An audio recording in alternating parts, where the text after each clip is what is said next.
Vīrieti, tad, kad tu skaties uz tavu sievieti, vai viņas seja pauž prieku?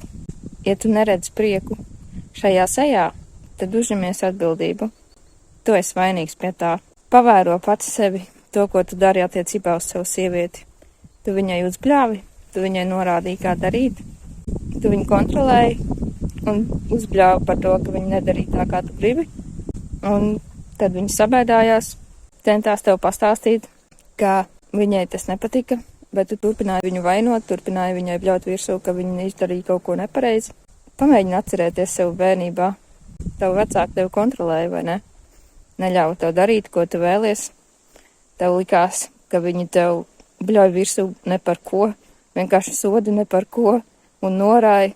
Nu kā tad tu vari tagad pieaugušā vecumā mīloši izturēties pret savu sievieti? Tu esi vainīgs pie tā, kā viņa jūtās. Tu esi vainīgs pie viņas emocijām.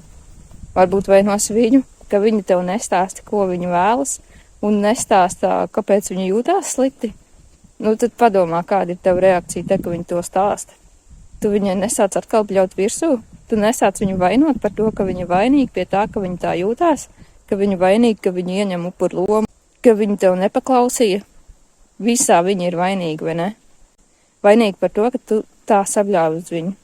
Tiešām, vīrieti, šādas attiecības nav veselas, kad tu turpini bļaut savu sievieti, kamēr viņa tev nepaklausa. Un viņai pēc tam nav vēlmes tev klausīt. Tu tikai piesaisti tādu sievieti, kas tev nemaz negribēs klausīt, un tu uzvelcies par to, ka viņa neklausa. Tā tu nekur tālu netiksi. Tev ir jāmainās, lai mainītos šīs attiecības. Bet ko darīt gadījumā, ja tu esi uzbļāvis un viņa ir sabēdājusies, un tu redzi, ka viņai ir drūma seja? Nu, atvainojies. Nu jā, tu it kā teici, jau piedod, vai ne? Vai tu pie viņas piegāji? Vai tu viņai ieskatījies acīs? Vai tu viņu mīļi samīļoji? Vai tava intonācija tiešām bija mīļa? Vai tu veltīji viņai savu uzmanību, lai atkal pavadītu laiku kopā tieši ar viņu un tiešām sajustu to, ka viņa sajūtas to, ka tu jūties vainīgs un vēlies atkal salabt, lai atkal viss būtu kārtībā? Vai arī tu atkal uzvilkies par to, ka viņai nekļūst labāk pēc tā, ka tu atvainojies?